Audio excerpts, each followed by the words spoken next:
night ride, ganito po siya kadumi.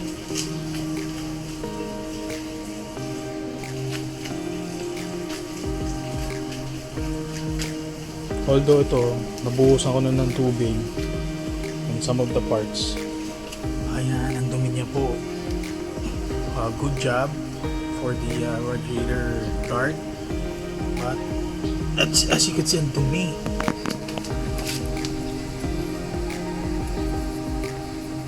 Sobrang dumi. Dirty.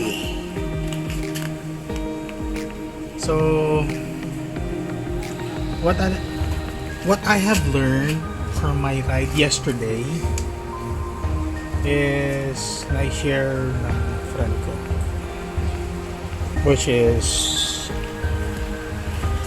maintaining or taking good care of your chain.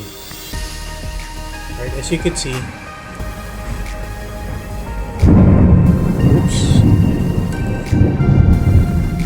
kidlat, mabagka na namang umulan. So nakita nyo naman, madumi siya, no? Pero makikita mo bakit malinis yung chain. Kasi bago ako mag-ride nun, nung nilinis ko, here are the things that I'm using. Ito ay Putoline Drytech. So it helps lube the chain. It protects it, mabilis din matuyo, and I bought this before. Ito yung price sa Putoline sa Moto World, $450. Medyo pricey siya pero magandang product naman. So nung nag-ride kami, ayan, ang pagka-uwi, buhusan ng tubig at usually W40 pero wala akong nun. Ito ang meron ako, Celis all multi-purpose lubricant. So in-sprayan ko siya. Kita mo naman, at may in a sense na kailangan linisan pero walang kalawang. Helps you prevent corrosion. So lahat ng mga parts like this one, nilagyan ko yan. This one, nilagyan ko rin yan. Yung mga small things na kailangan mo i-consider. This one, although this one, later I'll tell you, ito yung isa sa mga pintas ng CB500X. Nag-fade agad yung pintura. And sa crash bars, ito, I sprayed this as well as at this part. Ito to. So ito, in-sprayan ko rin for prevention yan. Baka kasi kalawangin or something. Pero feeling ko naman ano siya, stainless. So yun ang dapat gawin, no? Pagkatapos mag-ride or bago pa lang mag-ride, pag nilinisan mo na, sabunin, and then have a protection like this. Basta safe sa o-ring mo, no? And then pag umulan, anlawan mo lang, and then spray mo na ito. Hindi ko pa siya nalilinis kasi nakita mo niya naman, umuulan. So pagkatapos ko linisin yan ng pressure washer, ito ulit. So this is a good brand, good product.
paglinis ng aking CB500X. And oo, nakakapagod pero it's very rewarding because ang advantage nito is pagka ikaw mismo naglinis, alam mo kung ano yung dapat iwasan. Like for this one, I was advised na iwasan yung mga sensor sa ABS na bugahan directly ng pressure washer. And yung sensor sa shift, kailangan din iwasan. So yun yung mga ganung bagay. Pag pinalinis mo sa labas, hindi alam ng wash pool ito. So maaring ikasira ng iyong motor. So good thing na may gamit din ako. I'll post on the description kung ano yung mga gamit ko sa paglinis. And ito, ako na lang naglinis. Medyo tipid pa. Ang disadvantage lang pwede ka mapagod. Kung may gusto ka pang gawin, yung time kailangan talagang bukuhulan. So that's pretty much it. That's it, guys. Thank you so much for watching. Don't forget to click the subscribe button, like and share. See ya!